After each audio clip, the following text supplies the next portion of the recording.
এ পর্যায়ে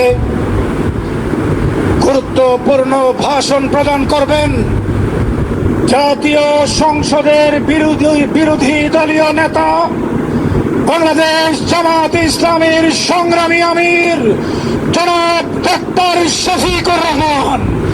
বক্তব্য রাখবেন আমির জামাত ডক্টর শফিকুর রহমান।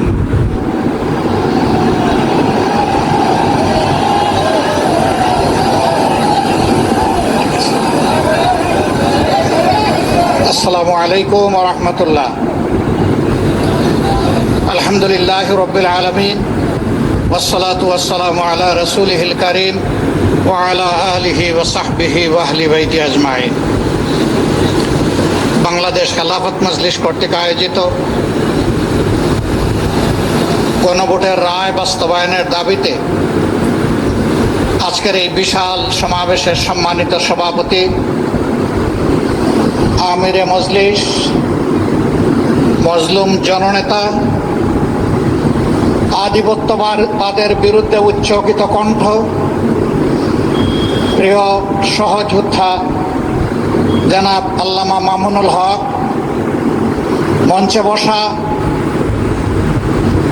জাতীয় নাগরিক পার্টির সম্মানিত আহ্বায়ক, সংসদে বিরোধী দলীয় চিফ হুইপ জনাব নাহিদ ইসলাম, রণাঙ্গনের ৭১-এর রণাঙ্গনের অন্যতম সেনাপতি, বীর মুক্তিযোদ্ধা জনাব ডক্টর কর্নেল অলি আহমদ বীর বিক্রম সহ জাতীয় নেতৃবৃন্দ, বাংলাদেশ খেলাফত মজলিসের সম্মানিত নেতৃবৃন্দ, প্রিয় দেশবাসী, সাংবাদিক বন্ধুগণ, আজকে যে মঞ্চে আমরা এখানে দাঁড়িয়েছি,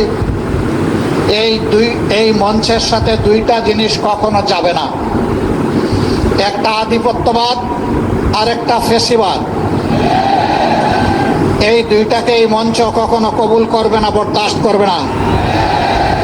এই মঞ্চে যারা বসে আছেন তারা জাতির স্বার্থে দেশপ্রেম বুকে ধারণ করার কারণে জ্বলে জ্বলে তিলে তিলে তারা প্রমাণ করেছেন জীবন দেব, অন্যায়ের কাছে মাথা নত করব না। আফসোস,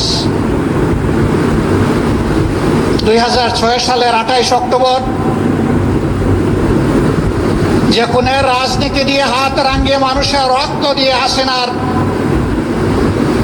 রাজনীতির নতুন উত্থান হয়েছিল, তাদের হাতে একসময় যারা সকলেই মজলুম ছিলাম, রাজপথে আন্দোলন করেছি, সংগ্রাম করেছি, তাদেরই একটা অংশ আজকে সরকারে যাওয়ার পরে অতীতের সব কিছু ভুলে গিয়েছে। কেন আজকে এই দাবি বাস্তবায়নের জন্য আমাদেরকে সোহরাওয়ার্দী উদ্যানে আসতে হলো? তারা জাতির সাথে বিশ্বাসঘাতকতা করেছেন, এই কারণেই আসতে হলো। তারা স্বীকার করতে বাধ্য হয়েছেন জুলাই সনদ বাস্তবায়নের কার্যকরী আইনি পদ্ধতি হিসাবে গণভোটের কোনো বিকল্প নেই। এই জন্য সেই গণভোটের প্রস্তাব তাদেরই একজন করেছিলেন। তাদের নেতা নির্বাচনী প্রচার অভিযানে শহীদ আবু সাঈদের স্মৃতিবিজড়িত রংপুরে গিয়ে বলেছিলেন, প্রিয় দেশবাসী, ভোট দিবেন দুটা, একটা দিবেন আমাদের মার্কায়, আরেকটা দিবেন গণভোটে। আপনারা সকলে গণভোটে হা বলবেন। এখন তারা বলছেন গণভোট অবৈধ। পার্লামেন্টে আমরা জিজ্ঞাসা করলাম, এটা কি নির্বাচনের পরে অবৈধ হলো না আগেই অবৈধ ছিল? তারা কোনো সময় বলেন আমরা ৪টার মধ্যে ৩.৫টা মানি, কোনো সময় বলেন যে পুরাটাই অবৈধ। আমরা বলেছি পার্লামেন্টে, আপনারা দেখেছেন একই আদেশে দুইটা ভোট, গোস্ত হালাল কিন্তু শুরুয়া জুল হারাম। এ সুবিধাবাদী মানসিকতা। আমাদের সম্মানিত সহকর্মী এবি পার্টির চেয়ারম্যান বলেছেন ৭১ সালে জনগণের রায়কে অমান্য করার কারণে একটি যুদ্ধ অনিবার্য হয়ে উঠেছিল। যারা রায় অস্বীকার করেছিলেন তাদের পরিণতি ভালো হয়নি। এবারও যারা রায় অস্বীকার করছেন তারা নিজেদেরকে মুক্তিযুদ্ধের অবিসংবাদিত অংশ মনে করেন। আমরা বলি সেই মুক্তিযুদ্ধকেই সম্মান করে আবার রায়টা মেনে নেন। এই রায় মেনে নিলে আমরা এই স্টেজে দাঁড়িয়ে এই দাবিতে আর বক্তব্য দেব না। কিন্তু এই রায় যদি না মানেন, মহান আল্লাহকে সাক্ষী রেখে বলছি, এই রায় বাস্তবায়ন না হওয়া পর্যন্ত আমাদের আন্দোলনে আমরা কোনো ধরনের বিশ্রাম নেব না। আন্দোলন চলবে সংসদে, আন্দোলন চলবে রাজপথে। নাহিদ ইসলাম বলেছেন একসময় রাজপথ আর সংসদ প্রয়োজনে একাকার হয়ে যাবে। রাজপথ আর সংসদ একাকার যেদিন হয়ে যাবে সেদিন বালুর বাদ দিয়ে নদীর জোয়ার, সমুদ্রের জোয়ার থামাতে পারবে না। ফ্যাসিবাদীরা বিভিন্ন ন্যারেটিভ তৈরি করে, বয়ান তৈরি করে জাতিকে বিভক্ত করেছিল। আর আপনারা নির্বাচনের আগে বলেছিলেন আমরা নির্বাচিত হলে, সরকার গঠন করলে সবাইকে নিয়ে আমরা সরকার গঠন করে দেশ চালাবো। এখন আপনারা কি করছেন? এক দলকে পাঠিয়ে দিচ্ছেন পাকিস্তানে, আরেক দলকে পাঠিয়ে দিচ্ছেন পেশোয়ারে, আরেক দলকে পাঠিয়ে দিচ্ছেন আরো কোনো দেশে, আর নিজেরাই দেশের জমিদারি দখল নিতে চাচ্ছেন। মনে রাখবেন, জুলাইয়ের দুইটা স্লোগান ছিল বড় শক্তিশালী। একটা ছিল উই ওয়ান্ট জাস্টিস, আরেকটা ছিল দেশটা কারো বাপের নয়, এ দেশ বাংলাদেশের জনগণের। আধিপত্যবাদের দূষরদেরকে তাড়া দেখে শত শত আলিম উলামা বুকের তাজা রক্ত এবং জীবন দিয়ে এই দেশবাসীকে জীবন এনে দিয়েছেন। আমরা সেই আলিম উলামার সাথে বিশ্বাসঘাতকতা করব না। আমাদের যে যুব সমাজ, যে শ্রমিক সমাজ, যে কৃষক সমাজ, আপামর জনগণ, এমনকি 4 বছরের শিশু জীবন দিয়ে আমাদেরকে ঋণী করে গিয়েছে, আমরা তাদেরকে কথা দিচ্ছি আমরা তোমাদের সাথে বেঈমানি করব না।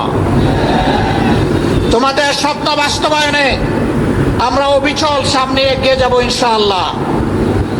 আমরা গভীরভাবে আস্থাশীল, ইনশাআল্লাহ আমাদের নয় জনগণের বিজয় হবে ইনশাআল্লাহ।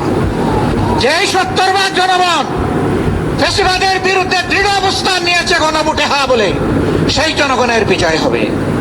নতুন করে কেউ ফ্যাসিবাদ কায়েম করতে গেলে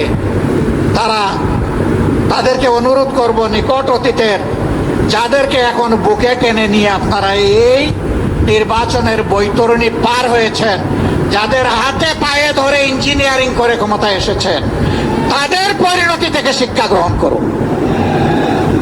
সম্মানিত ভাই ও বন্ধুগণ, তারা সংসদে দাঁড়াইলেই বলেন একটা সুষ্ঠু নির্বাচনের মধ্য দিয়ে গঠিত সরকার।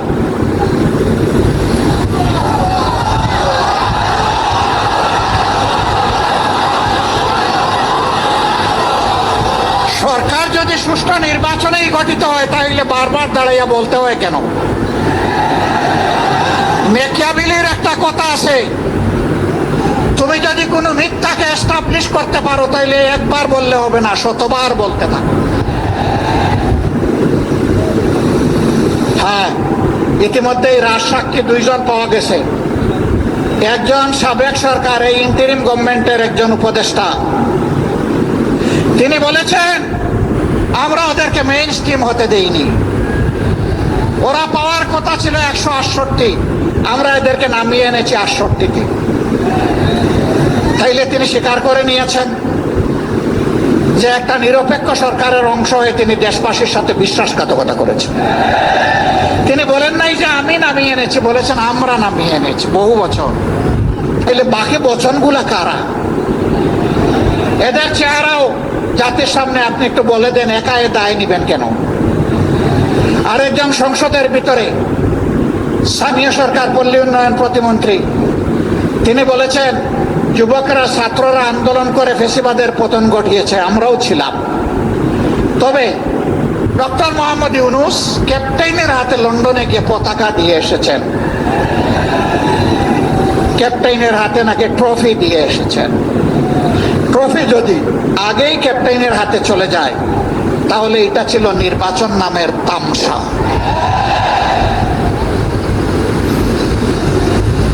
তারা স্বীকার করে নিচ্ছেন।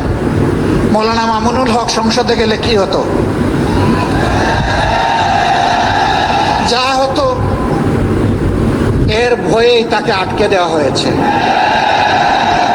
কয়দিন, কতদিন আটকাবেন? ইনশাআল্লাহ দেশপ্রেমিকরাই বাংলাদেশ আগামীতে পরিচালনা করবে ইনশাআল্লাহ।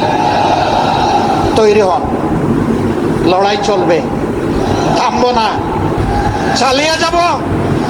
জনগণের অধিকার আদায় না হওয়া পর্যন্ত জীবন যাবে, কিন্তু মাথা নত করবো না ইনশাআল্লাহ। আজকের এই সমাবেশ থেকে আমরা আরেকবার প্রতিজ্ঞা নিলাম, ইনশাআল্লাহ জুলাইকে সম্মান করব, বুকে ধারণ করব, জুলাইয়ের সাথে বেঈমানি করব না।